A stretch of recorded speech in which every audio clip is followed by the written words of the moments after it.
धम्म। दरवाजे पर जोर से लात मारने के बाद एक तीखी तीखी आवाज गूंजी, क्या समय हो गया है और तुम अभी तक सो रहे हो?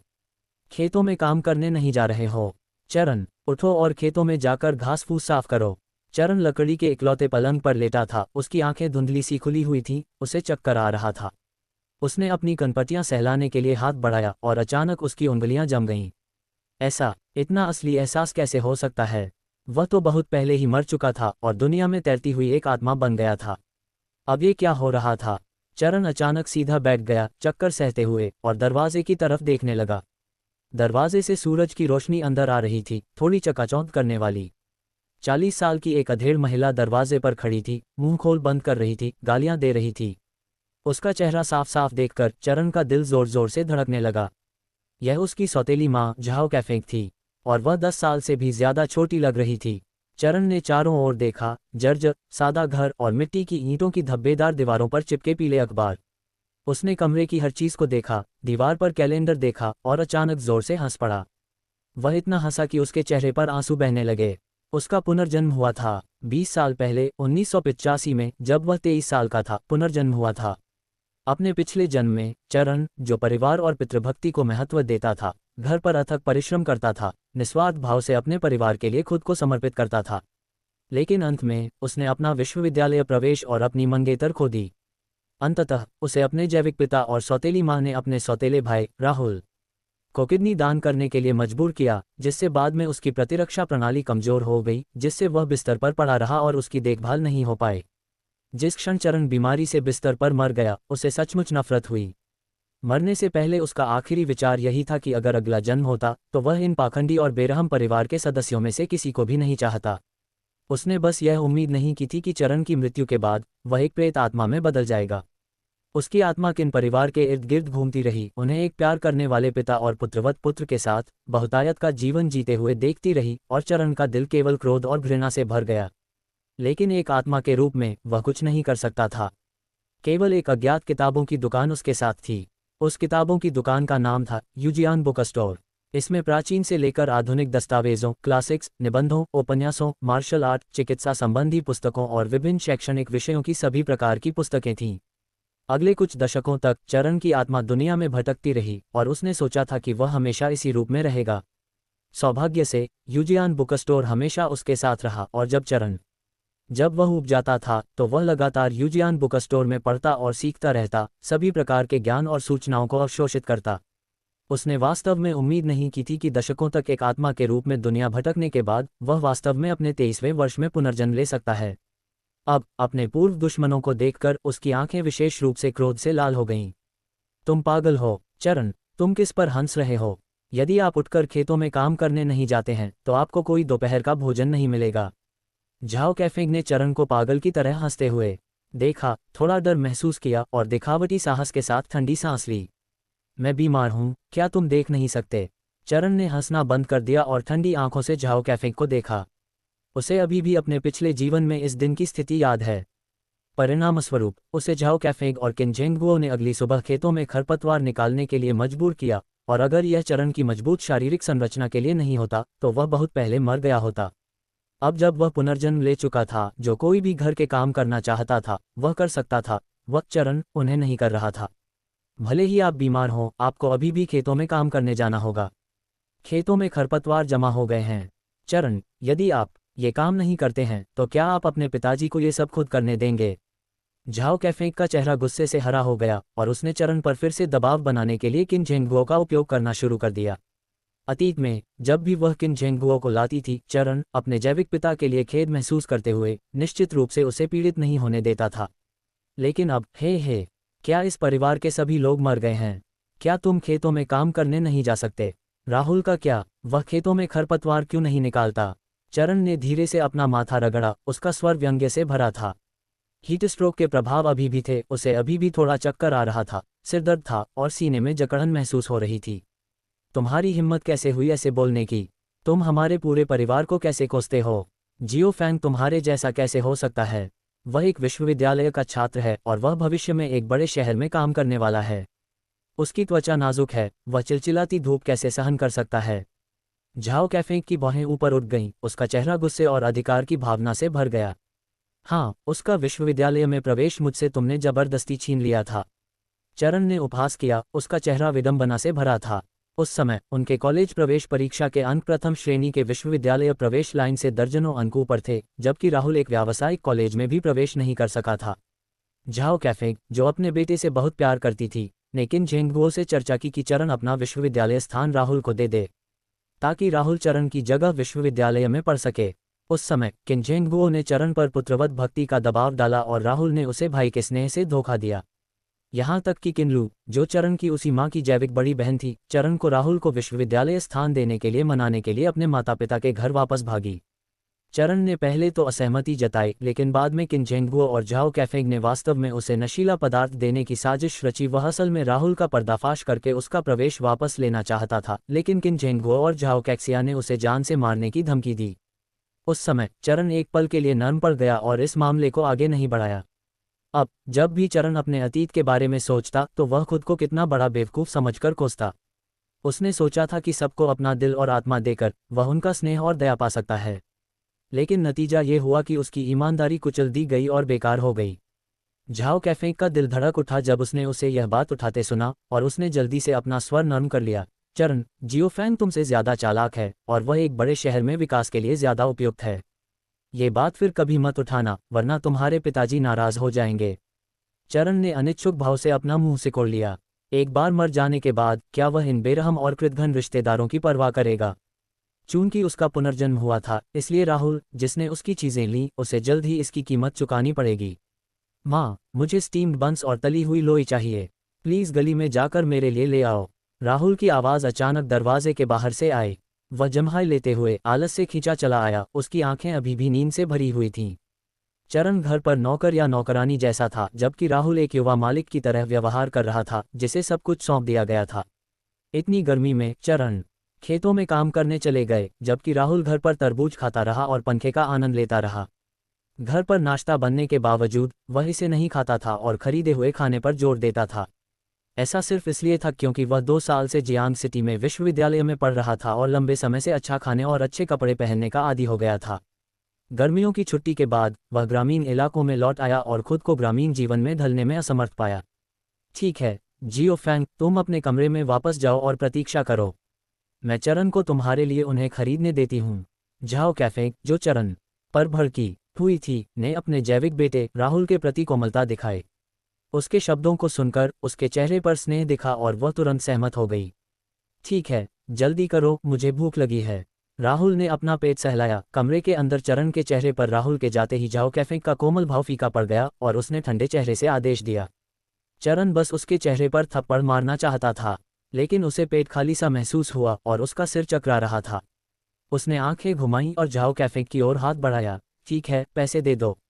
परिवार का वित्त झाओ कैफे के हाथों में था। फसल से प्राप्त धन और शहर में छोटे मोटे कामों से अर्जित धन, जब चरण खेती के काम में व्यस्त नहीं होता था, सभी किन झेंगुओ और झाओ कैफे को सौंप दिए गए थे। ये केवल इसलिए था क्योंकि झाओ कैफे ने उसे फुसलाया था, ये कहकर कि वह उसके लिए नए घर बनाने और भविष्य में दोनों भाइयों के लिए पत्नियों की शादी करने के लिए पैसे बचाएगी। परिणाम ये हुआ कि चरण के निरंतर प्रयास और उसके द्वारा अर्जित सारा पैसा झाओ कैफे ने राहुल पर खर्च कर दिया। चरण 20 वर्ष से अधिक का था, फिर भी उसके पास एक भी पैसा नहीं था। इस समय झाओ कैफे ने चरण को पैसे मांगते देखा और इस पर ज्यादा ध्यान नहीं दिया। उसने अपनी पैंट की जेब से एक गुलाबी रुमाल निकाला और चरण को देने के लिए उसमें से 5 युआन गिने। जाओ अपने भाई के लिए कुछ तले हुए आटे की स्टिक और मीट बंस खरीदो और बाकी पैसों से 2 कटे स्ट्रीकी पोर्क खरीदो। तुम्हारा भाई शिकायत कर रहा है कि खाने में तेल नहीं है, इसलिए मुझे उसे ठीक से खाना खिलाना है। अरे चरण, तुम क्या कर रही हो? झाओ कैफे के बेतरतीब शब्द अभी पूरे भी नहीं हुए थे कि चरण ने उसके हाथ से पैसों वाला लाल रुमाल छीन लिया। इतने पैसे काफ़ी नहीं हैं। चरण बुदबुदाया और झाओ कैफे ने लाल रुमाल में लपेटे सारे पैसे झपट लिए। झाओ कैफे ने उसके हाथ से पैसे छीनने की कोशिश की, लेकिन चरण ने उसे घूर कर देखा। क्या तुमने नहीं कहा था कि तुम राहुल को खाना खिलाना चाहती हो? मैं और मीट खरीदने जा रही हूँ। इसमें अभी भी इतने पैसे नहीं लगते। ठीक है, मैं जा रही हूँ। चरण ने झाओ कैफे के आगे बोलने का इंतजार नहीं किया, सीधे उसे बीच में ही रोक दिया और दरवाजे से बाहर जाने के लिए उठ खड़ी हुई। कमरे से बाहर निकलते ही बाहर की धूप चरण पर पड़ रही थी। सुबह का सूरज अभी उतना झुलसाने वाला नहीं था और शरीर पर सूरज की गर्मी महसूस करते हुए चरण के कदम थोड़े रुक गए। जिंदा होना अच्छा लग रहा था। मुख्य हॉल से गुजरते हुए चरण ने दरवाजे के पास वाली दीवार से एक पुआल की टोपी उठाई और उसे अपने सिर पर रख लिया। उसने राहुल की तरफ देखा, जो कमरे में पैर पर पैर रखे रेडियो सुन रहा था, फिर मुड़ा और तेजी से चला गया। जुलाई में गर्मी अपने चरम पर थी और गांव की सड़कों पर खेतों में काम करने के लिए कुदाल लेकर जाते ग्रामीण समय समय पर दिखाई दे सकते थे। चरण ने उन सभी का अभिवादन किया जिन्हें वह जानता था। किंजुआंग गांव में उसकी हमेशा से अच्छी प्रतिष्ठा रही थी। मेहनती, ईमानदार और पुत्रवत, सभी उसे एक ईमानदार व्यक्ति के रूप में देखते थे। ऐसे ही ईमानदार लोग, जो दूसरों की राय और अपने रिश्तेदारों की भावनाओं की परवाह करते थे, अपनी कीमत को पूरी तरह से निचोड़ लेते थे और अपना सब कुछ दिल से दे देते थे। चरण अब ऐसा नहीं करेगा। उसका पुनर्जन्म हुआ था और अब से वह केवल अपने लिए ही जिएगा। अपनी टोपी का किनारा नीचे खींचकर चरण कस्बे की ओर बढ़ा। किंगशुई कस्बा 10 मील दूर से गांव बाजार के दिन यहां आते थे और आज बाजार का दिन होने के कारण किंगशुई कस्बा की सड़कों पर बहुत से लोग थे। कस्बे में पहुंचने के बाद चरण सबसे पहले एक निजी क्लिनिक गया। लू लगने के बाद के लक्षण विशेष रूप से असुविधाजनक थे, इसलिए उसे पहले एक डॉक्टर को दिखाना पड़ा। क्लिनिक का रेजिडेंट डॉक्टर एक बूढ़ा चीनी चिकित्सक था, जिसने चरण की नब्ज देखने के बाद उसे कुछ होक्सियांग जेंग की गोलियां दी। दवा और परामर्श शुल्क कुल 6 माओ थे और चरण ने भुगतान करने के बाद क्लिनिक से बाहर निकल गया।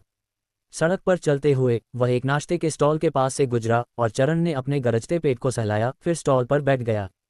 बॉस लेडी, मुझे ज़ियाओलोंग बाओ की एक टोकरी, 2 चाय के अंडे और एक कटोरी टोफू पुडिंग चाहिए। चरण ने स्टॉल पर व्यस्त बॉस लेडी को पुकारा। अभी आ रहा हूँ, बॉस लेडी ने जवाब दिया और चतुराई से चरण को उसका खाना परोसा। चरण ने भरे हुए ज़ियाओलोंग बाओ, चटनी के रंग के चाय के अंडे और भाप से भरे टोफू पुडिंग को देखा। उसकी आंखें थोड़ी दुख रही थीं। उसे लगा कि उसके अतीत के लिए ये सब इसके लायक नहीं था। अतीत में वह इन चीज़ों को कैसे खा सकता था? सारा काम परिवार के लिए किया जाता था और सारा पैसा परिवार के लिए कमाया जाता था। वह चरण सचमुच एक पूर्ण और निरा मूर्ख था। एक गहरी सांस लेते हुए चरण ने अपने कटोरे में एक चम्मच सफ़ेद चीनी डाली और अपने स्वादिष्ट नाश्ते का आनंद लेने लगा। ज़ियाओलोंग बाओ सुअर के मांस और हरे प्याज के स्वाद वाले बहुत सुगंधित थे, चाय के अंडे स्वादिष्ट और पौष्टिक थे और टोफू पुडिंग मीठा था। 1 युआन से भी कम में उसने एक शानदार भोजन किया। उसने पहले कभी आनंद लेने के बारे में क्यों नहीं सोचा था? चरण ने तब तक खाया जब तक उसका पेट नहीं भर गया। खाना खत्म करने और बॉस लेडी को पैसे देने के बाद उसने होक्सियांग जेंग की गोलियां लेने के लिए थोड़ा साफ पानी उधार लिया। दवा लेने के बाद चरण उठा और नाश्ते की दुकान से चला गया। अपने कपड़े सिलवटों और फटे हुए देखकर वह सीधे एक रेडी टू वेयर कपड़ों की दुकान पर गया। झाओ कैफे से उसने जो पैसे छीने थे वे ज़्यादा नहीं थे, लेकिन चरण के लिए एक नया और अच्छी तरह से फिट होने वाला कपड़ा खरीदने के लिए काफ़ी थे। उसने सीधे रेडी टू वेयर स्टोर के फिटिंग रूम में कपड़े बदले। रेडी टू वेयर स्टोर से बाहर निकलकर उसने सीधे अपने पुराने कपड़े सड़क पर कूड़े के ढेर में फेंक दिए। उसने आसमान की तरफ देखा। लगभग 10:30 बज रहे थे और चरण धीरे धीरे किन परिवार की तरफ चल पड़ा। किंगशुई शहर किंजुआंग गांव से लगभग 3-4 किलोमीटर दूर है और चरण की गति से इसमें लगभग 20 मिनट ही लगेंगे। सूरज आसमान में ऊंचा था और इस समय सूरज लोगों पर तेज चमक रहा था। जब चरण घर लौटा तो उसने आंगन के गेट पर एक महिला की साइकिल खड़ी देखी। उसकी निगाहें धुंधली पड़ गईं और वह आंगन में चला गया। चरण, तुमने जो सामान खरीदा था वह कहाँ है? जू मेई आज यहाँ है, इसलिए मैं दोपहर के भोजन के लिए कुछ स्वादिष्ट बनाऊंगी। झाओ कैफेंग ने चरण को लौटते देखा और जल्दी से उसके हाथों की ओर देखा, लेकिन चरण के हाथों में कुछ भी नहीं था। चरण, जल्दी से वो बन और तले हुए आटे की स्टिक्स ले आओ जो तुमने खरीदी थी। चरण के कुछ बोलने से पहले ही मुख्य हॉल में राहुल भी बोल पड़ा। चरण ने ऊपर देखा तो राहुल और श्रुति मुख्य हॉल में एक साथ आत्मीयता से बैठे थे। श्रुति, जिसकी उससे सगाई हुई थी, बाद में अपनी बात से मुकर गई, चरण से सगाई तोड़ दी और राहुल के साथ रहने लगी। मैंने कुछ नहीं खरीदा। चरण अपने हाथ जेब में डाले शांत भाव से खड़ा था। क्या? फिर तुम क्या करने गए थे? और पैसे अपनी माँ को दे दो। झाओ कैफेंग गुस्से से भरे चेहरे के साथ चरण को डांटने के लिए आगे आईं। वह और राहुल घर पर चरण के सामान खरीद कर लौटने का इंतजार कर रहे थे, लेकिन वह पैसे लेकर बाहर चला गया और ऐसे खाली हाथ वापस आ गया। चरण के नए कपड़े देखकर उसका चेहरा गुस्से से लाल हो गया। अरे चरण, तूने मुझसे पैसे ठगे और नए कपड़े खरीदे, है ना? कहते हुए उसने चरण के कपड़े उतारने की कोशिश की। के कपड़े? तुम सारा दिन खेतों में काम करते हो, नए कपड़े पहनने के लायक नहीं हो, जल्दी से इन्हें उतारो और अपने भाई को पहना दो। चरण को लगा कि उसके तीखे नाखून उसे लगभग खरोंच ही देंगे और उसने झाओ कैफे को जोर से धक्का दे दिया। परिवार का ज्यादातर पैसा मैं कमाता हूँ, थोड़ा खर्च करूँ तो क्या? उसका लहजा उदासीन था और उसके चेहरे पर उसकी सामान्य कमजोरी का जरा भी निशान नहीं था। तुमने सचमुच मुझे धक्का देने की हिम्मत की। झाओ कैफेंग चरण के धक्के से लड़खड़ाकर लगभग गिर पड़ी। प्रतिक्रिया देने के बाद उसने गुस्से से दांत पीसते हुए सीधे चरण को मारने के लिए हाथ बढ़ाया। साले, तूने तो आसमान के खिलाफ जा रहा है। अगर तेरी माँ ने तुझे बचपन से न पाला होता तो आज तू कहाँ होता। तूने अब भी मुझे धक्का देने की हिम्मत की। मैं तुझे पीट पीट कर मार डालूंगी, बेऔलाद। चरण स्वाभाविक रूप से उसकी मार दोबारा नहीं सहेगा। झाओ कैफेंग को उसे मारने के लिए हाथ बढ़ाते देख उसने सीधे अपनी बाँह घुमाई और झाओ कैफेंग को एक जोरदार थप्पड़ जड़ दिया। इस थप्पड़ से झाओ कैफेंग चीख पड़ी और उसका चेहरा तुरंत घूम गया। उसके गहरे पीले खुरदुरे चेहरे पर 5 स्पष्ट उंगलियों के निशान तुरंत दिखाई दिए। चरण ने अपनी हथेली पर झटका महसूस किया और धीरे से अपनी कलाई हिलाई।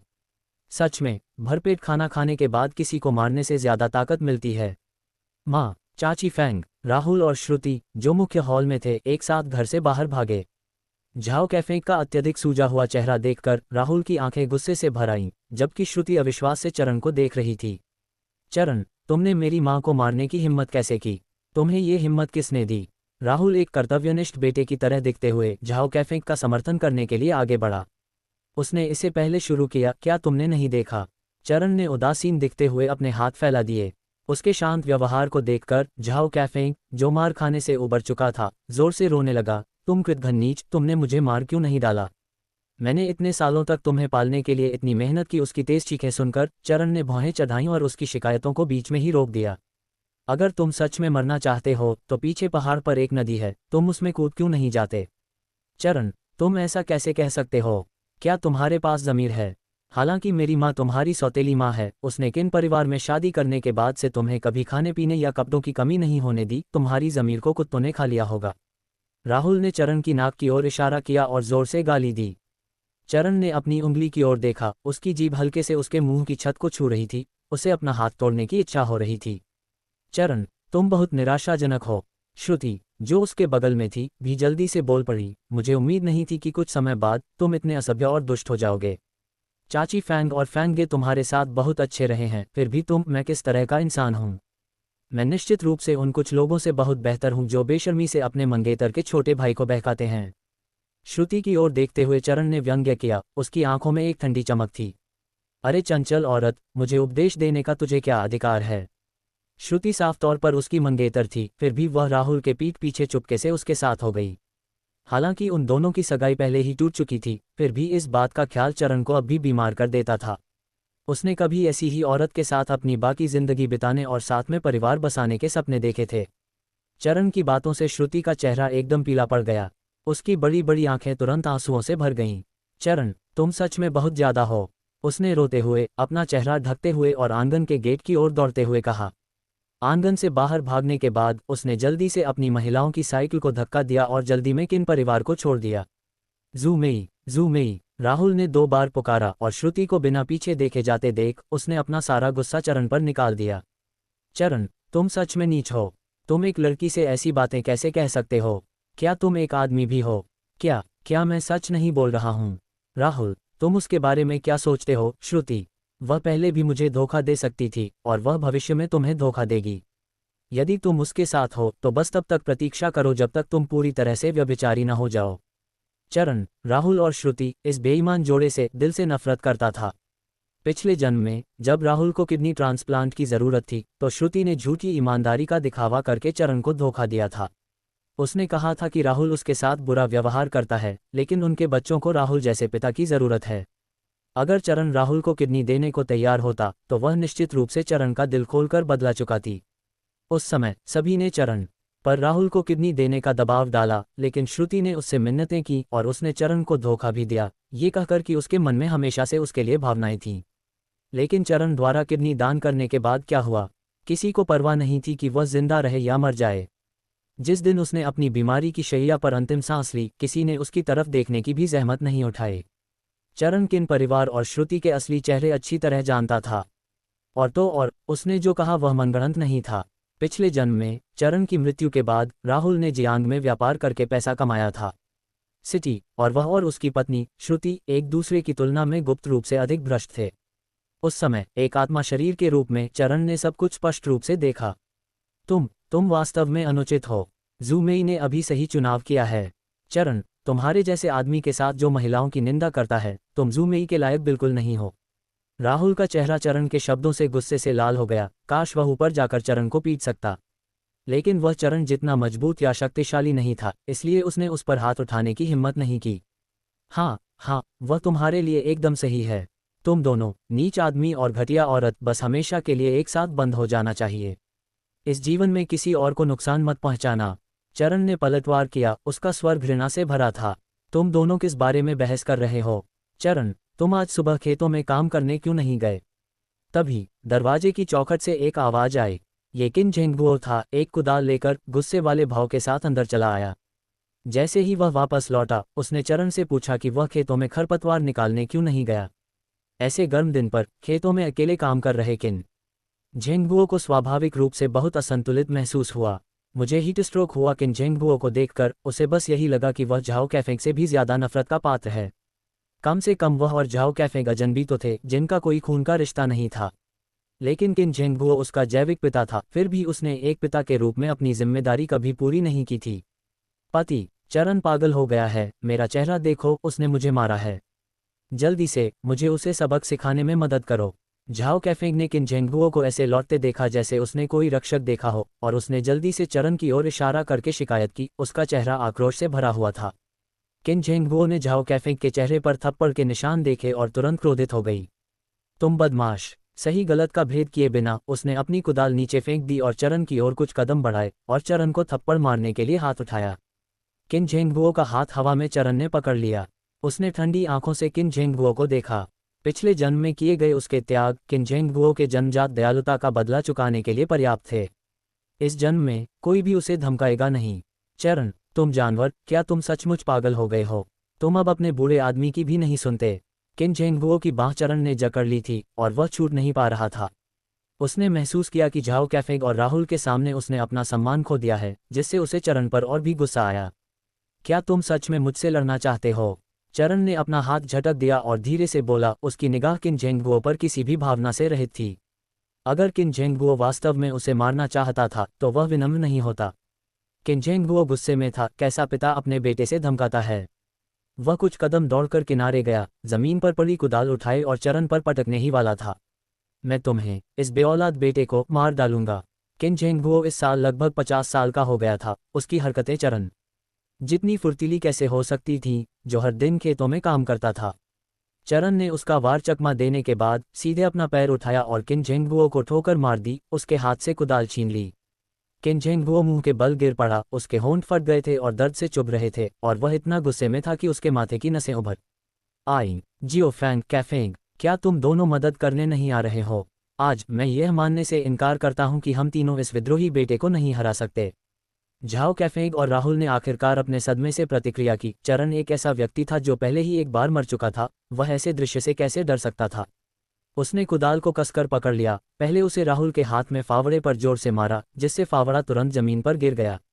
फिर चरण ने राहुल के शरीर पर कुदाल मार दी और राहुल तुरंत दर्द से चिल्लाया, जमीन पर गिर गया। जियो फैंग, तुमने मेरे बेटे को मारने की हिम्मत कैसे की? मैं तुमसे मरते दम तक लड़ूंगा। झाओ कैफेंग ने राहुल का चेहरा दर्द से विकृत देखा और उसका दिल बुरी तरह से दुख रहा था। वह झाड़ू उठाकर चरण की ओर बढ़ी। चरण ने उसके हमले को चकमा दिया, फिर झाओ कैफेंग के पेट में लात मारी।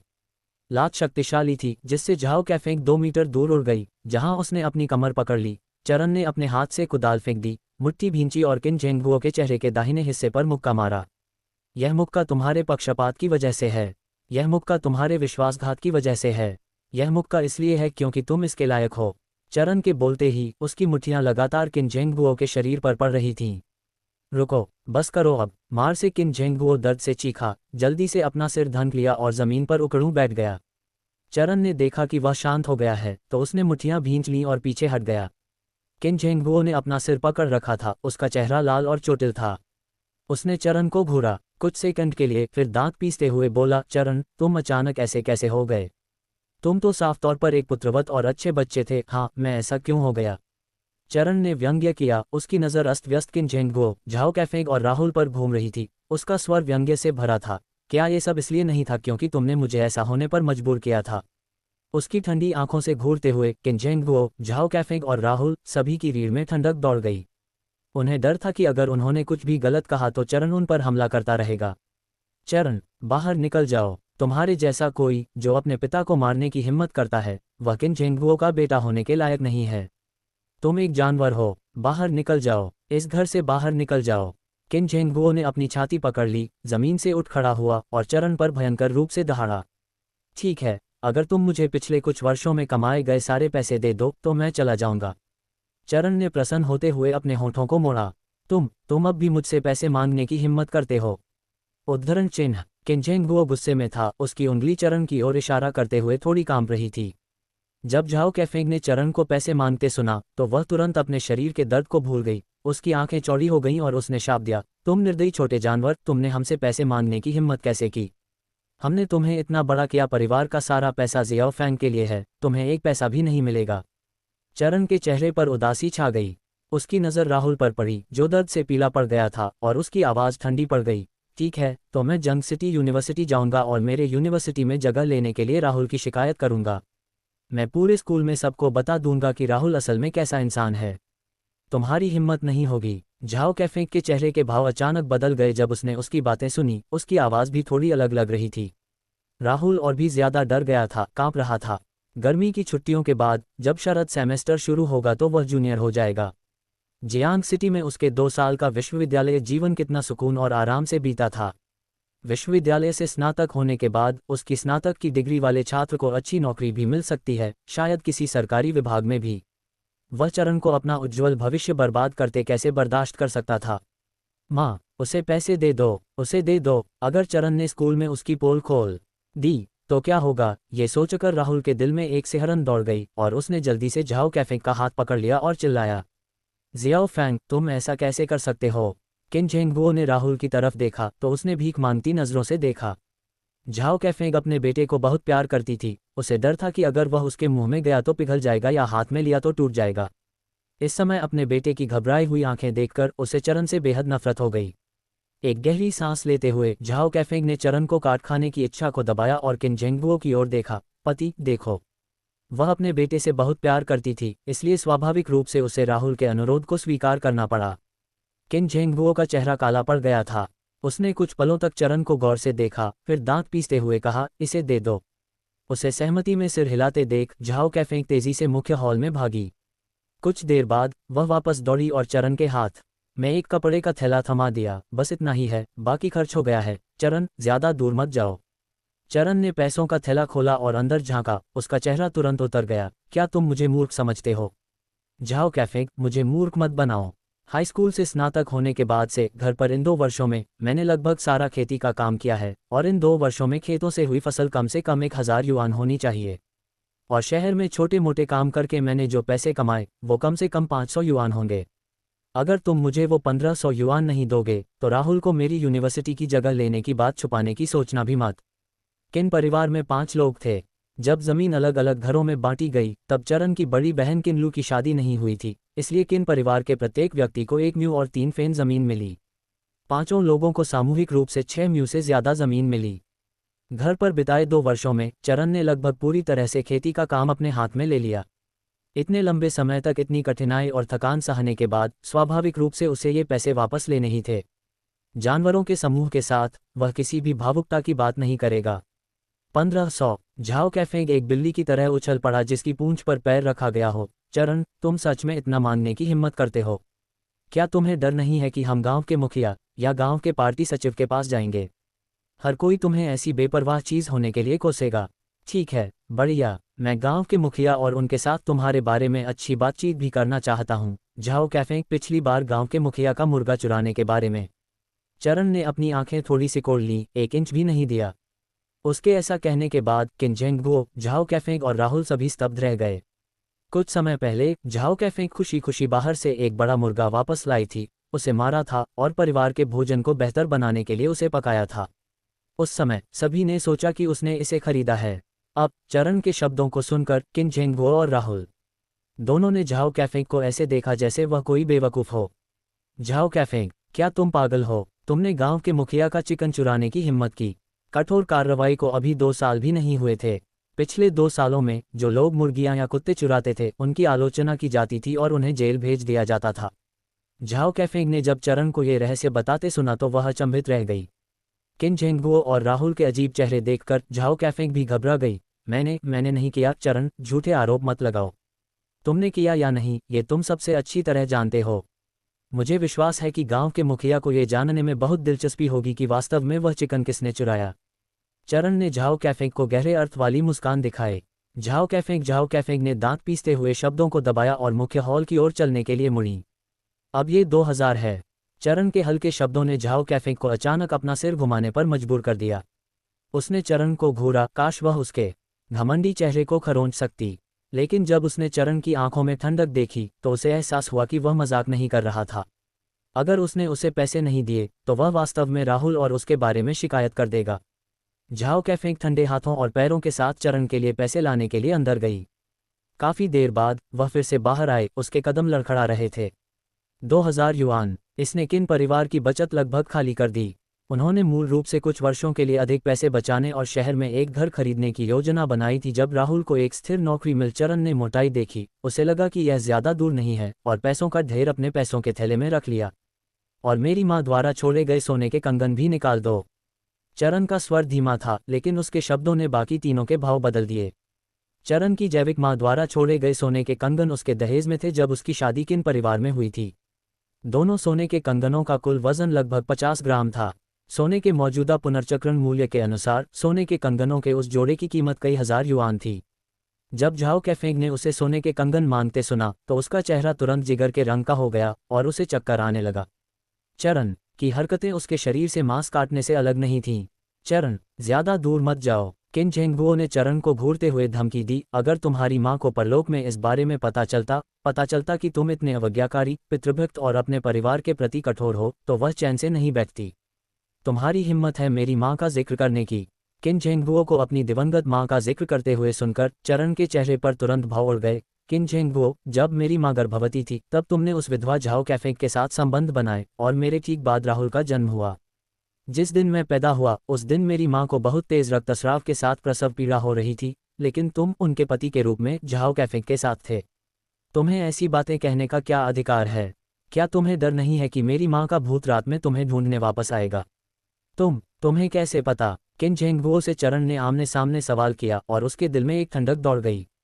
जब चरण की जैविक माँ सुयू की मृत्यु हुई तो वह अभी अभी पैदा हुआ था, इसलिए स्वाभाविक रूप से उसे इसके बारे में पता नहीं था। बाद में झाओ कैफेंग ने किन परिवार में शादी करने के बाद भी इसे गुप्त रखा। यहाँ तक कि राहुल ने भी केवल इतना कहा कि वह एक बच्ची थी जिसे वह अपने पिछले परिवार से लाई थी। किसी ने भी चरण से इस बारे में कभी जिक्र नहीं किया था। यदि आप नहीं चाहते कि दूसरों को पता चले तो ऐसा न करें। चरण की आंखें गुस्से से भरी थीं। किन झेंगबुओ, आपको मेरी माँ का उल्लेख करने का क्या अधिकार है? आप ही हैं जिन्होंने उन्हें सबसे अधिक दुख पहुंचाया है। चरण को अपने पिछले जीवन में उनकी मृत्यु के बाद ही इस बारे में पता चला, जब उन्होंने किन झेंगबुओ और झाओ कैफेंग को बहस करते हुए सुना। तभी चरण को समझ में आया कि जब वह छोटा था तो उसकी दादी अक्सर उसे देखकर आहें भरती थीं और कहती थीं कि किन झेंगबुओ अच्छा इंसान नहीं है। दादाजी, दादी और चाचा सू मिंगहुई, वे शायद अभी तक इसके बारे में नहीं जानते हैं, है ना? चरण की आंखों में एक ठंडी चमक उठी और उसका स्वर ठंडक से भरा था। मुझे कुछ समय निकालकर उन्हें ये बताने की आवश्यकता हो सकती है। चुप रहो। इस बार ये किन झेंगबुओ था जो भारी सांस ले रहा था। उसकी आंखें डर और खौफ से भरी थीं और यहाँ तक कि उसकी आवाज़ भी भारी हो गई थी। जाओ, जल्दी जाओ, उसे वो सोने के कंगन दे दो। उसे जल्दी से जाने दो।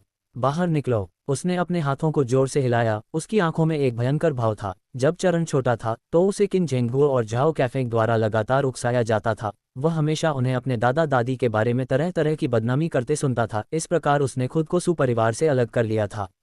सुयू की मृत्यु के बाद से उन्होंने उनसे लगभग पूरी तरह से संपर्क तोड़ दिया था। शुरू में उसकी मां की मृत्यु के बाद के पहले 2 वर्षों तक उसके दादा दादी को अभी भी उसके और किनलू के लिए दुख होता था और वे अक्सर उनसे मिलने आते थे। बाद में उसे और किनलू को झाओ कैफेंग और किन झेंगबुओ ने सू परिवार से नाराज होना सिखाया, इसलिए जब भी वे आते चरण और किनलू उन पर छोटे पत्थर फेंकते। ऐसी कई घटनाओं के बाद उसके दादा दादी का परिवार पूरी तरह से निराश हो गया। तब से उन्होंने फिर कभी किन परिवार के घर में कदम नहीं रखा। किन झेंगबुओ का अंतःकरण दोषी था, इसलिए वह स्वाभाविक रूप से डरता था कि सू परिवार को पता चल जाएगा। आखिरकार सुपरिवार अपनी बेटी सुयू से बेइंतहा लाड़ प्यार करता था। अगर सुपरिवार को पता होता कि सुयू के गर्भवती होने पर वह खिलवाड़ कर रहा था और प्रसव के दिन किसी दूसरी महिला के साथ था, जिससे प्रसव के दौरान भारी रक्तस्राव से सुयू की मौत हो गई, तो वे उसे आसानी से नहीं छोड़ते। चारण को समझ नहीं आता था कि किन झेंगगुओ शक्तिशाली सुपरिवार का पक्ष क्यों नहीं लेता और उनके साथ अच्छे संबंध क्यों नहीं बनाए रखता। अब उसे समझ आया, ऐसा इसलिए था क्योंकि किन झेंगगुओ का ज़मीर उसे दोषी मानता था। उसने सुपरिवार को यह बताने की हिम्मत नहीं की कि उसने उस समय सुयू को धोखा दिया था। झाओ कैफेंग भी जानती थी कि यह बात सुपरिवार को नहीं बताई जा सकती। किन झेंगगुओ की जोर से चीख सुनकर वह घर की ओर दौड़ी। उसके पीछे चारण की आवाज़ शांत स्वर में सुनाई दी, अच्छा ठीक है, वैसे घर की रजिस्ट्री भी ले आओ। मैं खाता खोल लूंगा ताकि बाद में तुम सब की तरह उसी घर की रजिस्ट्री पर न रहना पड़े। झाओ कैफे के कदम उसके शब्द सुनकर रुक गए और वह तेजी से घर के अंदर भागी। जल्द ही वह हौंफते हुए सोने के कंगन और घर की रजिस्ट्री बुक ले आए। लो, चरण ने गहनों का डिब्बा खोला और उस पर 2 बार नजर डाली, फिर घर की रजिस्ट्री बुक खोली और उसे देखा। ये देखकर कि कोई समस्या नहीं है, उसने सामान रख दिया। मुझे गांव के पूर्वी छोर पर वो 2 म्यू जमीन चाहिए।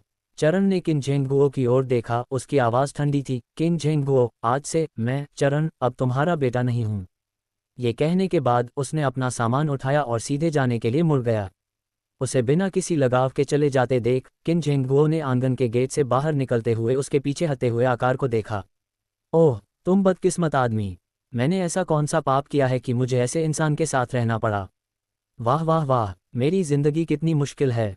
झाओ कैफेंग जमीन पर बैठ गई, रोते हुए और अपनी जांघें थपथपाते हुए। किन झेंगगुओ उसके शोर से परेशान हो गया और उस पर गरजा, ऐसे रोना बंद करो जैसे घर में कोई मर गया हो। चुप रहो। झाओ कैफेंग का गला भर आया, उसकी उग्रता से वह चुप हो गई और उसका रोना तुरंत थोड़ा कम हो गया। पति चरण घर से सारा पैसा ले गया, अब हम कैसे जिएंगे। मैं अभी मरी नहीं हूं, मैं अभी भी तुम्हारा और अपने बेटे का पालन पोषण कर सकती हूं। किन झेंगगुओ ने उसे घूरा, उसके पूरे शरीर में तेज दर्द महसूस हुआ। इसके अलावा हमारा जियोफेंग 2 साल में स्नातक होने के बाद काम कर पाएगा और पैसे कमा पाएगा, और फिर जब उसकी और जू मेई की शादी हो जाएगी तो हम दोनों अपने सुनहरे वर्षों का आनंद लेने के लिए बस इंतजार कर सकते हैं। इससे कोई फर्क नहीं पड़ता था कि चरण, ये बेटा, संतानहीन था। उसके पास अभी भी उसकी सबसे बड़ी बेटी और उसका सबसे छोटा बेटा था। सही सही पिताजी, माँ चिंता न करें, आपके पास अभी भी मैं हूँ। मैं बाद में आप दोनों का समर्थन करने के लिए बहुत पैसा कमाऊंगा। राहुल ने अंदर से थोड़ा अधीरता महसूस की, लेकिन उसने इसे अपने चेहरे पर नहीं दिखाया, दोनों को सांत्वना देने का नाटक किया। मेरा बेटा अभी भी सबसे अधिक संतान जैसा है। झाओ कैफेंग ने तब अपने आंसू पोंछे, उसकी आंखें उसके बेटे के सफल होने की आशा से भर गईं क्योंकि उसने राहुल को देखा। तारांकन तारांकन तारांकन। किन परिवार को छोड़ने के बाद चरण ने सीधे अपना पैसे का थैला उठाया और किंग शुई टाउन चला गया। वह एक नए खाते के लिए आवेदन करने के लिए सीधे पुलिस स्टेशन के घरेलू पंजीकरण कार्यालय गया और अपने घरेलू पंजीकरण को एक नई घरेलू पंजीकरण पुस्तक में स्थानांतरित कर दिया। उसका पेट जोर से गरजने लगा और चरण को सड़क किनारे वाले रेस्टोरेंट से खाने की खुशबू आ रही थी। उसे अचानक भूख लगाई। उसने पैर उठाया और रेस्टोरेंट में चला गया, 2 व्यंजन ऑर्डर किए और खाना परोसे जाने पर चुपचाप खाने लगा। उसके पास ही एक टेबल पर लोग किसी ब्लाइंड डेट पर बैठे लग रहे थे। एक पुरुष और एक महिला आमने सामने बैठे थे। माहौल थोड़ा अजीब था और मैचमेकर माहौल को खुशनुमा बनाने की कोशिश कर रहा था। ब्लाइंड डेट पर लोगों को देखकर चरण के दिमाग में एक दुबली पतली काया की छवि उभरने लगी। अगर श्रुति उसकी बचपन की प्रेमिका और मंगेतर थी तो इस याद में वह लड़की प्रिया थी, हाई स्कूल में उसकी डेस्कमेट जिस पर चरण फिदा था। उसका नाम प्रिया था। जब चरण उसके बारे में सोचता तो उसे उसके पिछले जन्म में हुए दुखद अंत की याद आती। पिछले जन्म में प्रिया को उसके दत्तक माता पिता ने 40 के दशक में एक बूढ़े व्यक्ति को बेच दिया था। कहा जाता है कि उस बूढ़े व्यक्ति का एक पैर भी लंगड़ा था और प्रिया ने उससे शादी करने से इनकार कर दिया था। उसके दत्तक माता पिता ने उस बूढ़े व्यक्ति से 1000 युआन की वधू मूल्य ली और प्रिया को जबरदस्ती उसके घर में बांध दिया। प्रिया ने उस बूढ़े व्यक्ति की बात मानने से इनकार कर दिया और अपनी शादी के दिन दीवार पर सिर पटक कर आत्महत्या कर ली। हालांकि चरण ने अपने पिछले जन्म में ही इसके बारे में सुना था, लेकिन इसने उस पर गहरा असर छोड़ा। उसके बाद लंबे समय तक उसे लगातार प्रिया के बुरे सपने आते रहे, दीवार पर अपना सिर मारकर मरते हुए। चरण ने मन ही मन सोचा, चूंकि इस जीवन में उसका पुनर्जन्म विशेष रूप से भाग्य को चुनौती देने और अपनी नियति बदलने के लिए हुआ था। चूंकि ऐसा ही था तो वह प्रिया को क्यों न बचा ले, उसके दुखद भाग्य को बदल दे। वह लड़की जो 2 जन्मों से उसके दिल में बसी थी। दोपहर का भोजन समाप्त करने के बाद चरण ने तुरंत प्रिया को खोजने जाने का निर्णय लिया। इस जीवन में वह अधिक सक्रिय, अधिक साहसी बनना चाहता था, अपने पिछले जीवन के सभी पश्चातापों को बचपन में ही मिटाने के लिए। प्रिया का घर हुआंगान काउंटी के पूर्व में डू फैमिली विलेज में था। वहां जाने के लिए चरण को पहले हुआंगान काउंटी के लिए बस लेनी थी और फिर हुआंगान काउंटी से डू फैमिली विलेज जाना था। वह रेस्तरां से बाहर निकला और सीधे किंग शुई टाउन के बस स्टेशन पर गया। 40 मिनट बाद बस हुआंगान काउंटी पहुंची। बस से उतरते ही चरण ने हुआंगान काउंटी को देखा, जो उसकी याददाश्त से ज्यादा नहीं बदला था, और उसकी आंखों में एक जटिल भाव उभर आया। उसने हाई स्कूल के दिनों में हुआंगान काउंटी में भी 3 साल बिताए थे।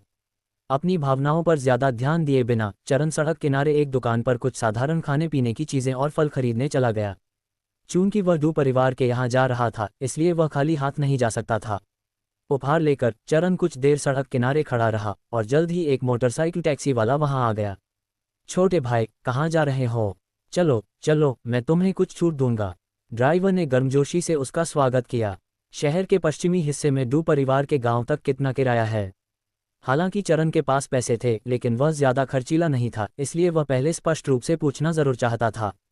वहां एक तरफा यात्रा के लिए 2 युआन लगेंगे और अगर बीच में कोई देरी न हो तो आने जाने के लिए 3 युआन। ड्राइवर ने झट से जवाब दिया। अगर मैं आज दोपहर के लिए कार किराए पर ले लूं तो क्या होगा? चरण ने उसकी तरफ 2 बार देखा और पूछता रहा।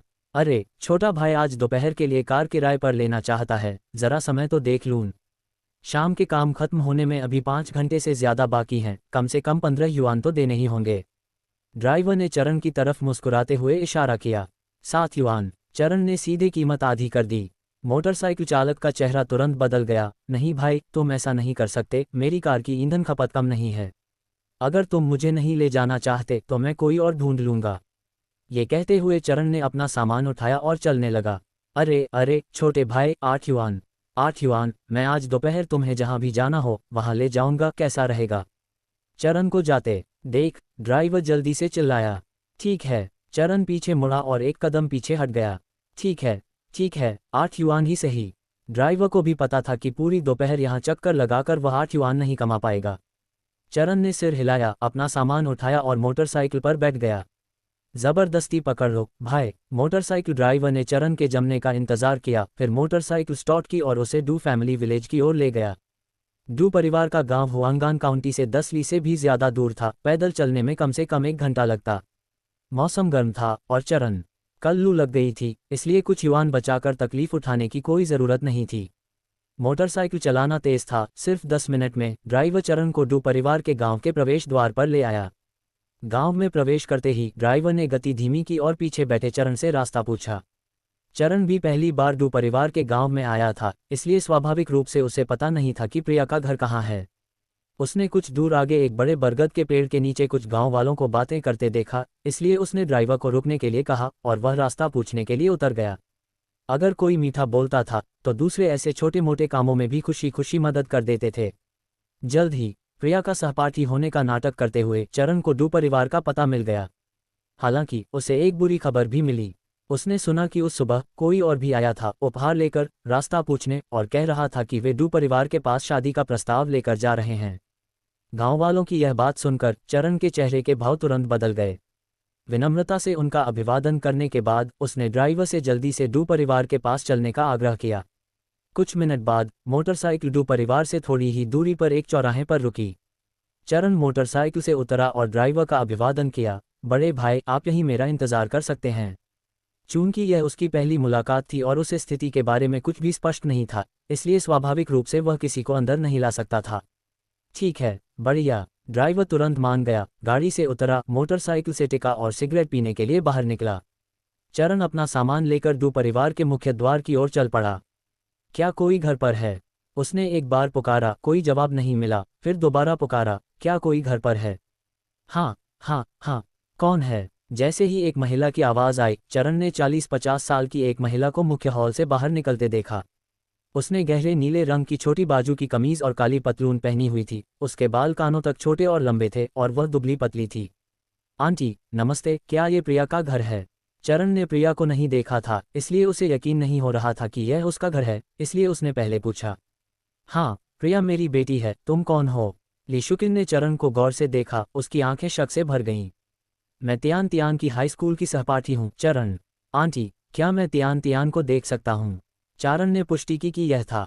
प्रिया के घर पहुंचे और जल्दी से अपने हाथ में पकड़े हुए उपहार उन्हें सौंप दिए। यह मेरी पहली यात्रा है, बस एक छोटा सा उपहार है, कृपया बुरा न माने।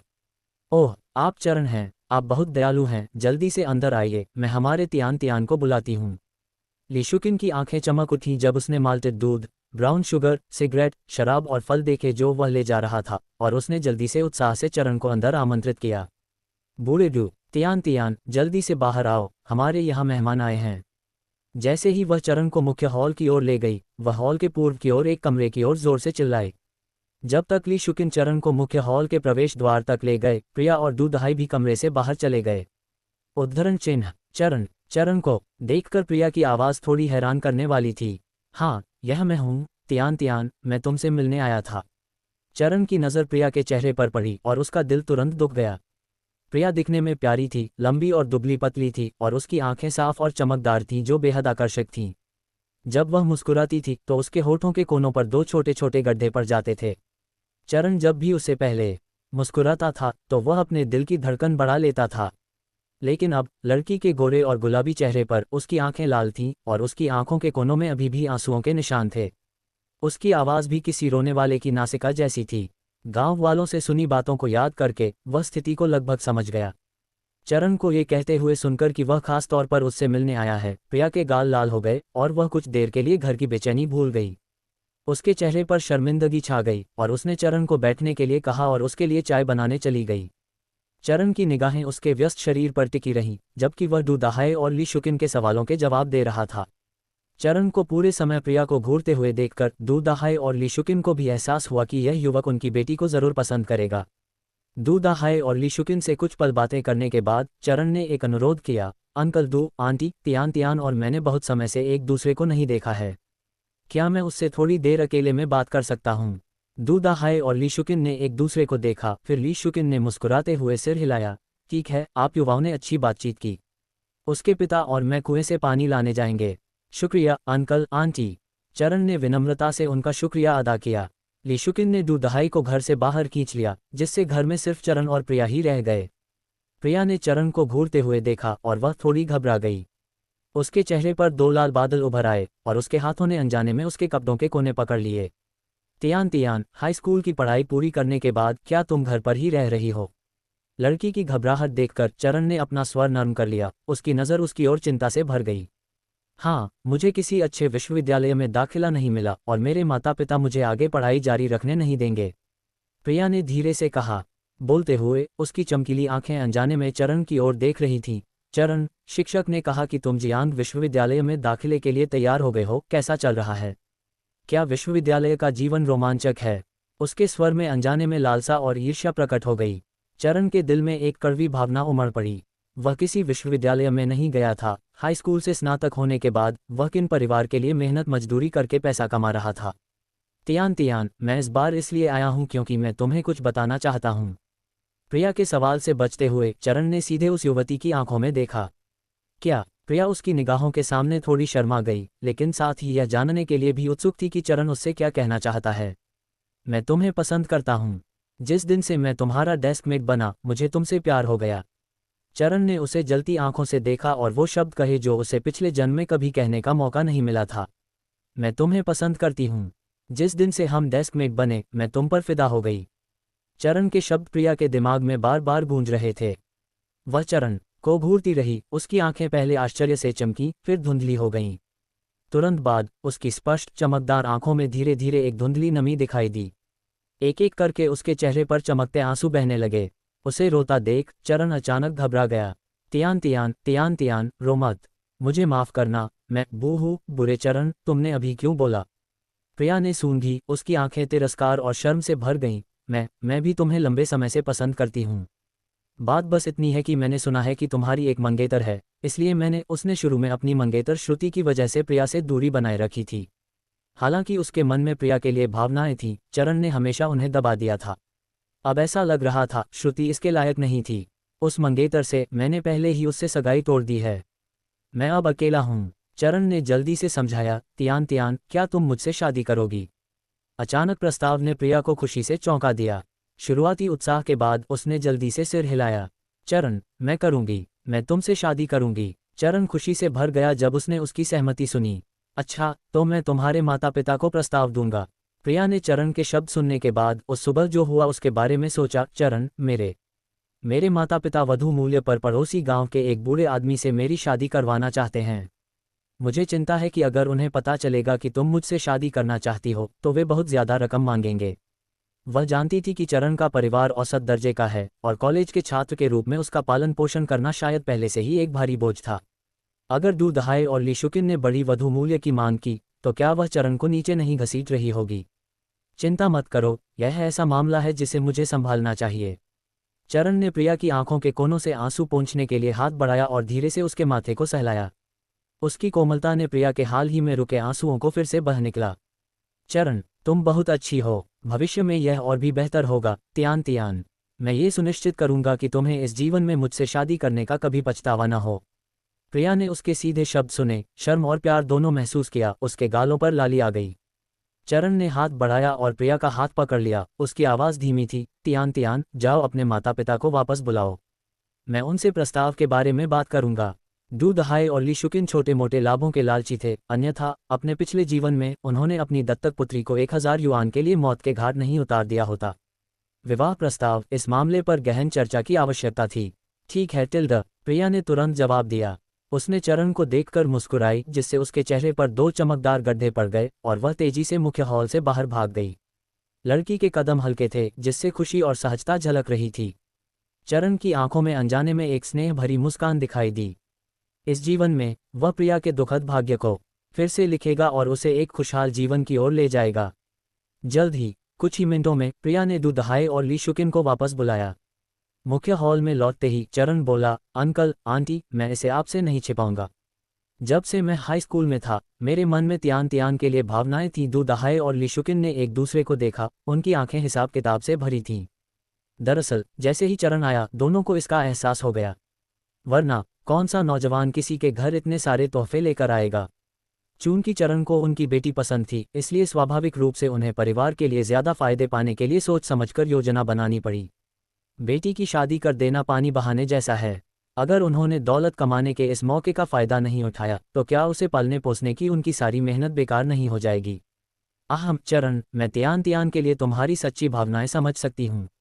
लीशुकिन ने गला साफ किया और मुस्कुराते हुए कहा, लेकिन हमारी तियान दिखने में तो अच्छी है और बच्चे पैदा करने के लिए उसकी काया भी अच्छी है। वह पढ़ी लिखी भी है, हाई स्कूल गई है, एक सुसंस्कृत इंसान है, और जो लोग उसे प्रपोज कर रहे हैं वे तो हमारे दरवाजे ही तोड़ रहे हैं। अगर तुम तियान से शादी करना चाहते हो तो तुम्हें स्वाभाविक रूप से मुझे और उसके पिता को अपनी ईमानदारी दिखानी होगी। प्रिया की शर्तों को देखते हुए सचमुच बहुत से लोग शादी का प्रस्ताव रखने आ रहे थे। बस कई परिवारों की शर्तें उन्हें संतोषजनक नहीं लग रही थीं। ये स्वाभाविक है। चरण ने मुस्कुराते हुए सिर हिलाया। वह अपने दिल में जानता था कि लीशुकिन ये सब सिर्फ प्रिया को ऊंची कीमत पर बेचने के लिए कह रहा था। अंदर ही अंदर आह भरते हुए उसे प्रिया के लिए थोड़ा दुख हुआ। युवा लड़की ने वर्षों से डू परिवार में बहुत अन्याय सहा होगा। आज सुबह कोई हमारे घर शादी का प्रस्ताव रखने आया था। वह परिवार हमारे डू परिवार के गांव के पड़ोसी गांव से है, बहुत दूर नहीं। लीशुकिन ने जारी रखा, वे पूरी ईमानदारी से आए थे, कह रहे थे कि वे दुल्हन की कीमत के रूप में 1000 युआन देने को तैयार हैं। इसके अलावा हमारी तियान की शादी के बाद वे उससे घर का काम भी नहीं करवाएंगे, वे उसे बस अच्छा खाना पीना देंगे। प्रिया अपनी मां की मनगढ़ंत बातें सुनकर लाल हो गई। उस सुबह प्रस्ताव रखने वाला व्यक्ति पड़ोसी गांव का एक बूढ़ा आदमी था, और वह भी एक लंगड़ा बूढ़ा।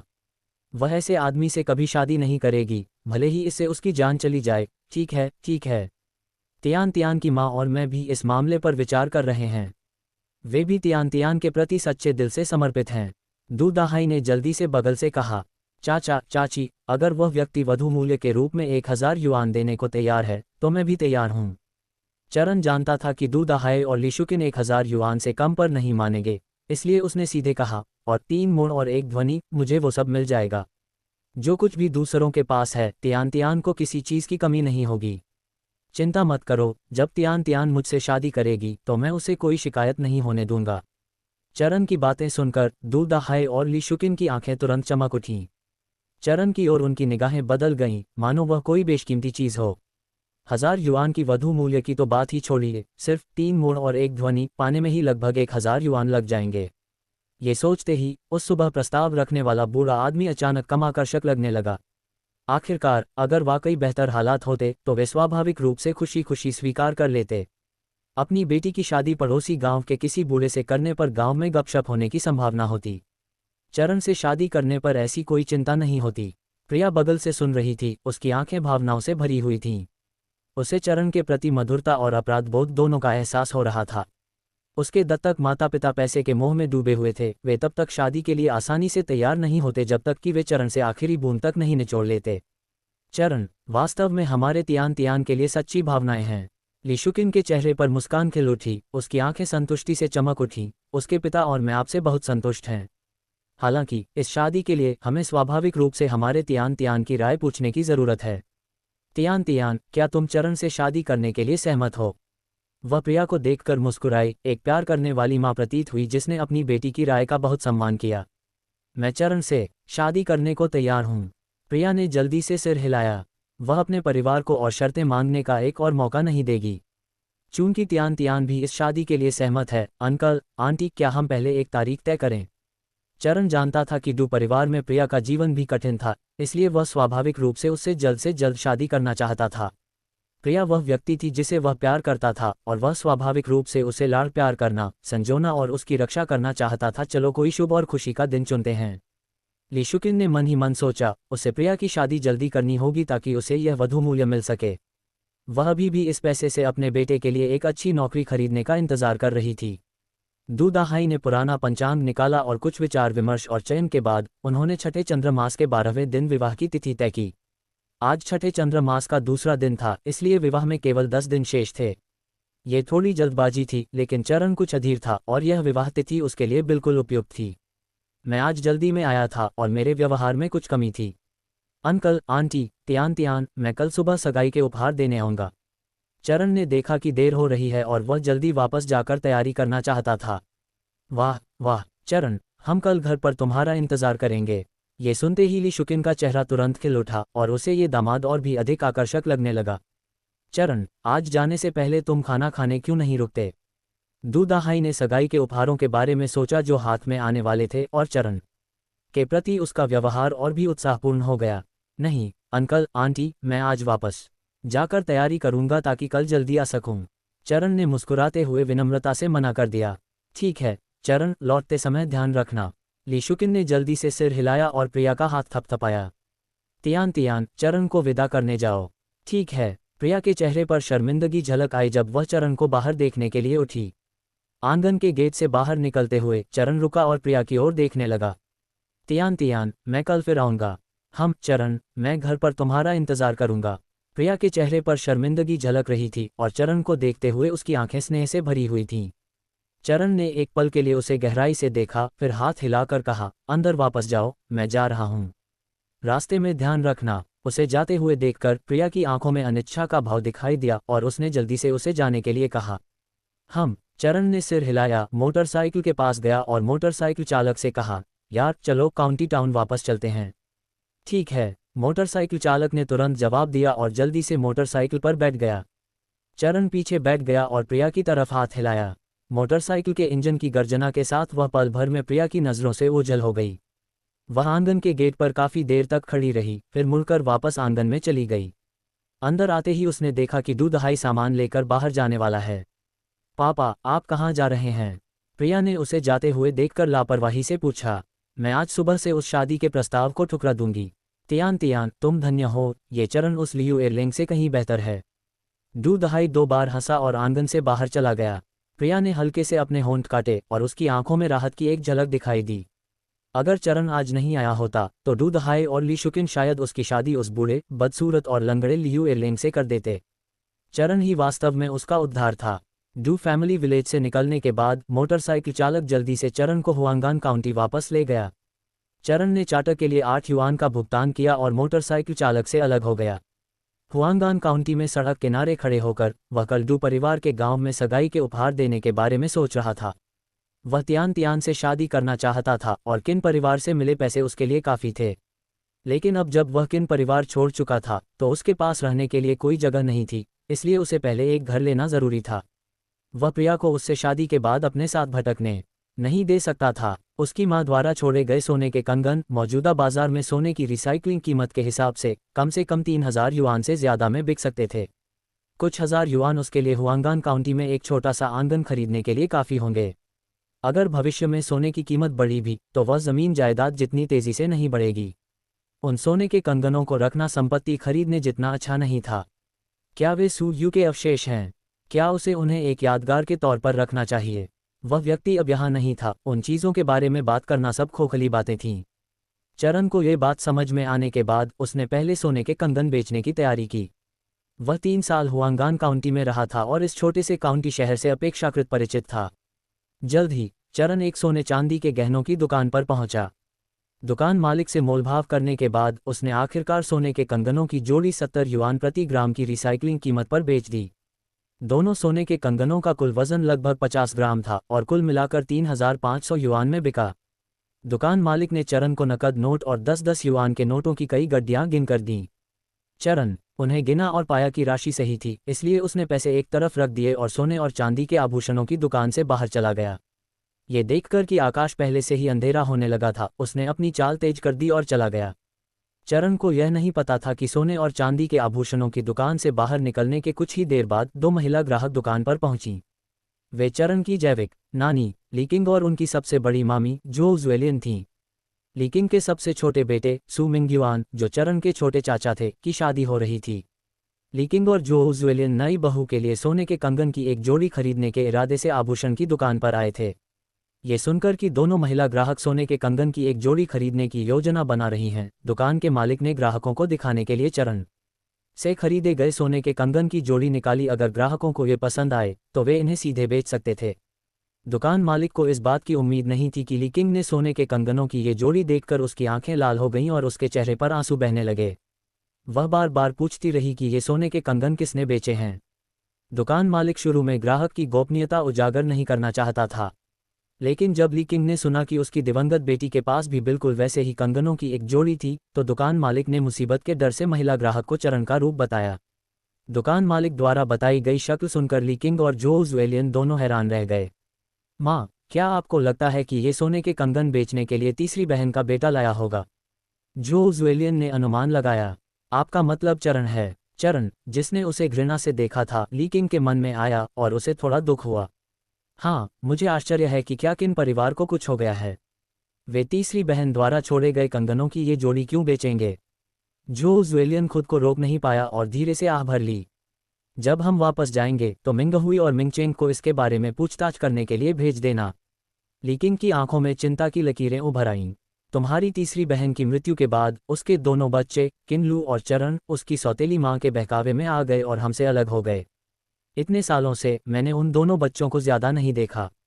जब चरण हुआंगान काउंटी में हाई स्कूल में था तो लीकिंग चुपके से उससे मिलने गया और जाना कि बड़ा होने पर वह कैसा दिखता था। बस अफसोस की बात यह थी कि बच्चा उसके पास नहीं था और लीकिंग ने उसे यह बात बताने की हिम्मत नहीं की। माँ, ज़्यादा मत सोचो।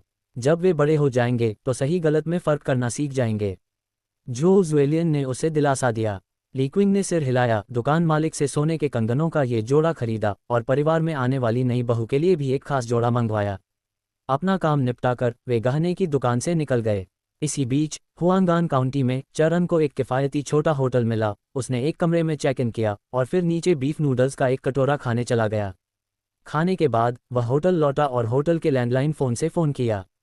जल्द ही दूसरी तरफ से किसी ने जवाब दिया, हेलो डोंगजी, मैं बोल रहा हूँ। चरण की आंखों में पुरानी यादें ताज़ा हो गईं। तुम तियांगे हो। एक क्षण के स्तब्ध रहने के बाद दूसरी ओर का व्यक्ति उत्तेजित हो गया। तुम चरण, स्नातक हुए कितना समय हो गया? अब तुम केवल मेरे अपने भाई के बारे में सोचते हो। चरण ने सच्चे मन से माफ़ी मांगी। पिछले जन्म में वह किन परिवार के छोटे से गांव में छिपा हुआ था, अपने पूर्व सहपाठियों और दोस्तों से संपर्क खो बैठा था।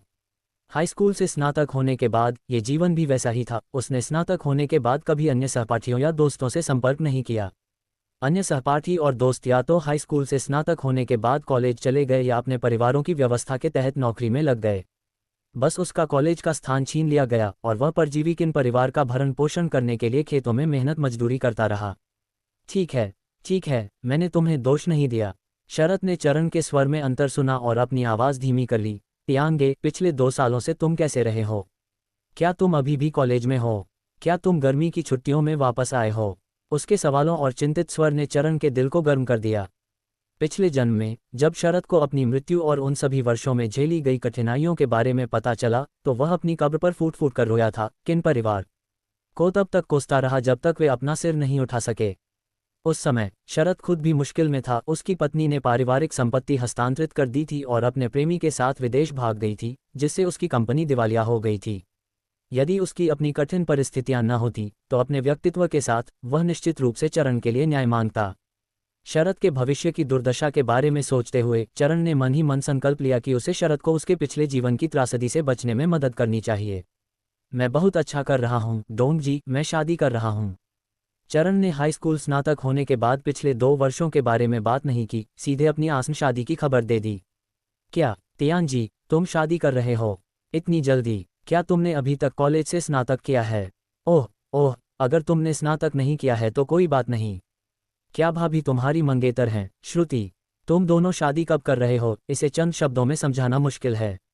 क्या तुम अभी फ्री हो? क्या हम मिलें? चरण को लगा कि फोन पर बात साफ नहीं हो पाएगी, इसलिए उसने पूछा। हाँ हाँ हाँ तियांगे, क्या तुम हुआंगान काउंटी में हो? कहाँ? मैं अभी आता हूँ। शरद की आवाज़ उत्साह से भरी थी और वह उत्साह से चिल्लाया, मैं होंगशिंग होटल में हूँ। डोंगजी, यहाँ आ जाओ। चरण ने उसे पता बताने के बाद फ़ोन रख दिया। 1 माह और 5 फेन का फ़ोन बिल चुकाने के बाद वह उठा और होटल से बाहर चला गया। प्रवेश द्वार के पास दीवार का सहारा लेकर शरद का इंतजार करने लगा। शरद का घर हुआंगान काउंटी में था। चरण के फ़ोन रखने के ठीक 10 मिनट बाद वह एक जिंगफू 125 मोटरसाइकिल पर तेजी से पहुंचा। चरण को उम्मीद नहीं थी कि शरद अकेले नहीं आया, वह चरण के दूसरे अच्छे भाई विक्रम को भी लाया। हुआंगान काउंटी हाई स्कूल में चरण, शरद और विक्रम सबसे करीब थे। उनका रिश्ता एक ठोस लोहे के त्रिकोण जैसा था। विक्रम को देखकर चरण का दिल बैठ गया और उसके चेहरे के भाव थोड़े बदल गए। विक्रम ही नहीं बल्कि उसके परिवार को भी एक मानसिक रूप से बीमार पड़ोसी ने उनके घर में घुसकर मार डाला था। चूंकि यह त्रासदी बाद में अखबारों की खबरों में छपी, चरण को यह बहुत अच्छी तरह याद था। ये 22 जुलाई 1985 की सुबह की घटना है। आज सौर कैलेंडर पर 19 जुलाई है। यह विचार कि उसके अच्छे भाई की पिछले जन्म में पुण्यतिथि बस 3 दिन दूर थी, चरण की पीठ पर तनाव पैदा कर दिया। अभी भी 3 दिन है, अभी भी समय है। उसके पास विक्रम के परिवार को इस जीवन मरण की आपदा से बचाने में मदद करने के लिए अभी भी समय है। तियांगे। शरद और विक्रम मोटरसाइकिल से उतरे और चरण को स्तब्ध अवस्था में देखने के लिए चले गए। प्रत्येक ने उसे एक एक मुक्का मारा। डोंगजी, ये अपने 2 अच्छे दोस्तों को देखकर चरण की आंखें लाल हो गईं। उनके लिए पिछली मुलाकात को सिर्फ 2 साल ही हुए थे, लेकिन चरण के लिए यह जिंदगी और मौत का एक ऐसा फासला था जो 2 जन्मों तक फैला था। बहुत दिन हो गए मिलते हुए, मेरा तियांगे और भी ज्यादा खूबसूरत है। शरद खिलखिलाकर हंसा। विक्रम का कंधा पकड़कर अपनी ठुड्डी ऊपर उठाई। जियाओ, ये है ना? हाँ, तियांगे सबसे ज्यादा खूबसूरत है। विक्रम ने लाल आंखों से सिर हिलाया। उस समय क्योंकि विक्रम युवावस्था के दौरान धीरे धीरे विकसित हुआ और छोटा था, उसे अक्सर स्कूल में बड़े छात्रों द्वारा धमकाया जाता था। बाद में शरद और चरण को अच्छी तरह से जानने के बाद चरण और शरद ने उसकी रक्षा की। उन तीनों ने बड़े छात्रों के उत्पीड़न और शोषण का एक साथ विरोध किया, एक साथ लड़ाई की, एक साथ कक्षाएं छोड़ दी और एक साथ वीडियो टेप देखे। उन्होंने अपने विद्रोही किशोरावस्था के वर्ष एक साथ बिताए। ये बात करने की जगह नहीं है। चलो, मैं तुम्हें बारबेक्यू का इलाज कराता हूँ। चरण ने हलचल भरे फुटपाथ पर नजर डाली और शरद और विक्रम से कहा, जब आप हुआंगान काउंटी में होते हैं तो यह मेरा क्षेत्र है। मैं आपको हमारे साथ कैसे व्यवहार करने दे सकता हूँ तियांजी। जियो, ये और मैं इलाज करेंगे। चलो चलो, आज रात हम भाई तब तक घर नहीं जाएंगे जब तक हम नशे में न हो। मेज पर बैठने के बाद उन्होंने सबसे पहले शुआंग्लू बियर की एक बोतल गटक ली। बर्फ जैसी ठंडी बियर ने गर्मी की रात में एक ताजगी भरी ठंडक घोल दी। तियांगे, डोंगजी ने कहा कि तुम शादी कर रहे हो। बधाई हो, मुझे उम्मीद नहीं थी कि हम भाइयों में तुम परिवार शुरू करने वाले पहले व्यक्ति होगे। विक्रम ने चरण की आंखों से बियर की बोतल टकराई। उसकी आंखों में आशीर्वाद का भाव था। ठीक है ठीक है ठीक है तियांगे, मैंने तुमसे अभी तक नहीं पूछा, तुम शादी कब कर रहे हो? जियाओ, ये और मैं तुम्हारी मदद करने आएंगे। शरद ने जल्दी से बीच में कहा। छठे चंद्र माह का 12वां दिन, अब से 10 दिन बाद। क्या तुम और तुम्हारी भाभी दोनों अभी भी कॉलेज में हो? शरद के चेहरे पर जिज्ञासा थी। नहीं, मैंने पढ़ाई छोड़ दी है। चरण ने शांति से अपना सिर हिलाया। इसके अलावा मैं जिससे शादी कर रहा हूं वह श्रुति नहीं है। तो फिर वह कौन है? विक्रम की जिज्ञासा भी बढ़ गई। मेरी डेस्कमेट प्रिया। चरण के ये कहने के बाद शरत और विक्रम एक दूसरे को देखने से खुद को रोक नहीं पाए। मुझे पता था तुम्हारा रिश्ता साधारण नहीं है। शरत ने अपनी जांघ पर थपथपाया और चरण को आंख मारी। मैंने तुम्हें तब बताया था कि तुम प्रिया को पसंद करते हो, लेकिन तुम मानते ही नहीं। ठीक है, ठीक है, ठीक है, मुझे याद है उस समय कक्षा में मैं हमेशा तियांगे को घूरते हुए देखता था। प्रिया अचंभे में है। विक्रम भी तुरंत सहमत हो गया। तो तुम दोनों ने आखिरकार अपना सुखद अंत पा लिया है। तियान जी, फिर तुम्हारा और श्रुति का क्या हुआ?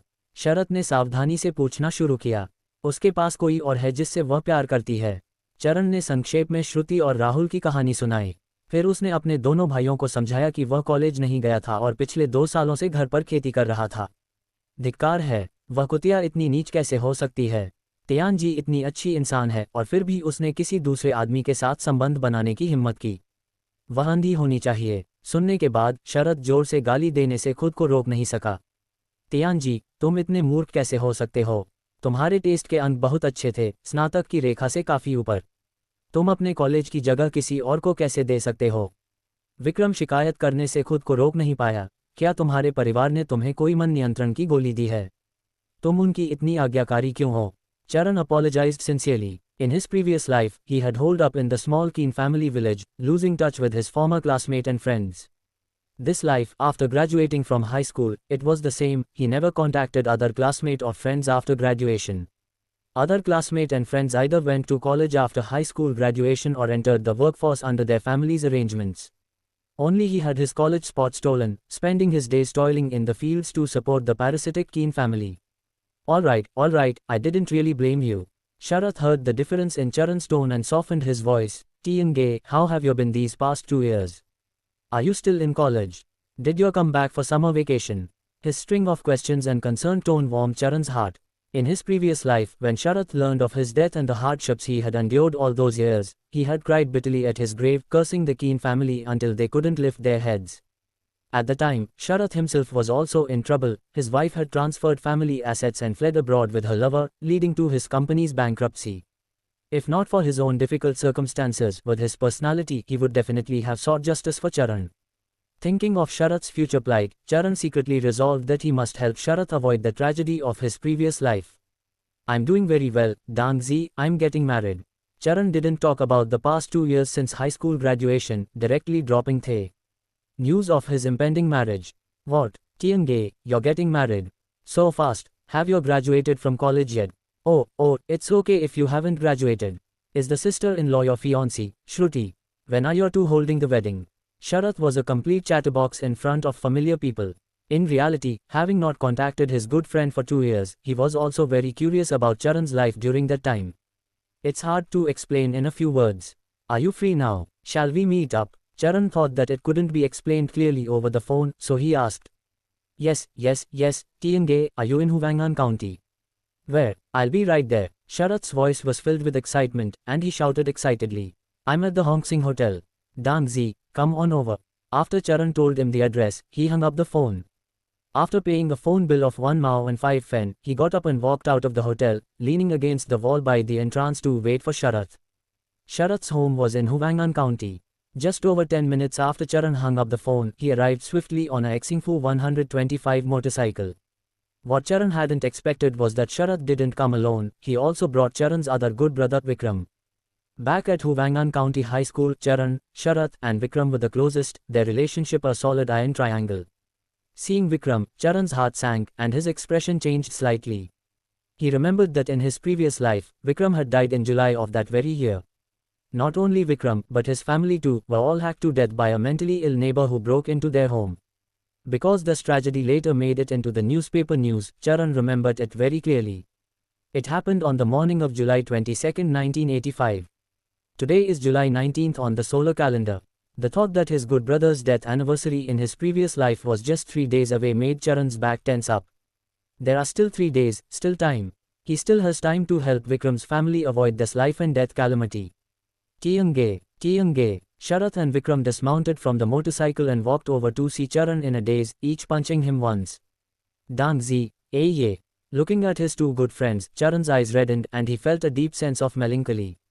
For them, it was just 2 years since they last met, but for Charan, there was a chasm of life and death, spanning 2 lifetimes. Long time no see, my TNG is even more handsome. Sharath laughed heartily, hooking Vikram's shoulder and raising his chin. "See, ye, isn't that right?" "Yes, TNG is the most handsome." Vikram nodded, his eyes red. Back then, because Vikram developed slowly during puberty and was short, he was often bullied by older students at school. Later, after getting to know Sharath and Charan well, Charan and Sharath protected him. The three of them resisted the oppression and exploitation of older students together, fought together, skipped classes together, and watched videotapes together. They spent their rebellious teenage years together. "This isn't the place to talk. Come on, I'll treat you to barbecue." Charan glanced at the bustling sidewalk and said to Sharath and Vikram, "When you are in Huvangan County, this is my territory. How can I let you treat us, TNG? COA and I will treat. Let's go, let's go. Tonight, us brothers won't go home until we're drunk." Sharath quickly straddled the motorcycle, calling out to Charan and Vikram to get on. At 8 o'clock in the evening, Shinlai food stall. Sharath ordered various meat and vegetable barbecues. After they sat down at the table, they first downed a bottle of Schwanglu beer. The ice-cold beer going down added a refreshing coolness to the hot summer night. "TNG, Dangzi said you're getting married. Congratulations, I didn't expect you to be the first among us brothers to start a family." Vikram clinked his beer bottle with Charan's, his eyes showing a look of blessing. Right, TNG, I haven't asked you yet, when are you getting married?" "COA and I will come help you out." Sharath quickly chimed in. "The 12th day of the 6th lunar month, 10 days from now." "Are you and sister-in-law both still in college?" Sharath's face showed curiosity. "No, I stopped studying." Charan shook his head calmly. "Also, the person I'm marrying isn't Shruti." "Ah, then who is it?" Vikram's curiosity was also piqued. "My desk mate, Priya." After Charan said this, Sharath and Vikram couldn't help but exchange glances. "I knew it, your relationship isn't ordinary." Sharath slapped his thigh and winked at Charan. "I told you back then that you like Priya, but you wouldn't admit it." Right.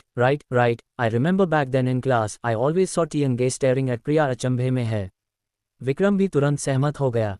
"तो तुम दोनों ने आखिरकार अपना सुखद अंत पा लिया है। तियान जी, फिर तुम्हारा और श्रुति का क्या हुआ?" शरत ने सावधानी से पूछना शुरू किया। "उसके पास कोई और है जिससे वह प्यार करती है?" चरण ने संक्षेप में श्रुति और राहुल की कहानी सुनाई। फिर उसने अपने दोनों भाइयों को समझाया कि वह कॉलेज नहीं गया था और पिछले 2 सालों से घर पर खेती कर रहा था। धिक्कार है, वह कुतिया इतनी नीच कैसे हो सकती है? तियान जी इतनी अच्छी इंसान है और फिर भी उसने किसी दूसरे आदमी के साथ संबंध बनाने की हिम्मत की। वह अंधी होनी चाहिए। सुनने के बाद शरत जोर से गाली देने से खुद को रोक नहीं सका। तियान जी, तुम इतने मूर्ख कैसे हो सकते हो? तुम्हारे टेस्ट के अंक बहुत अच्छे थे, स्नातक की रेखा से काफ़ी ऊपर। तुम अपने कॉलेज की जगह किसी और को कैसे दे सकते हो? विक्रम शिकायत करने से खुद को रोक नहीं पाया। क्या तुम्हारे परिवार ने तुम्हें कोई मन नियंत्रण की गोली दी है? तुम उनकी इतनी आज्ञाकारी क्यों हो?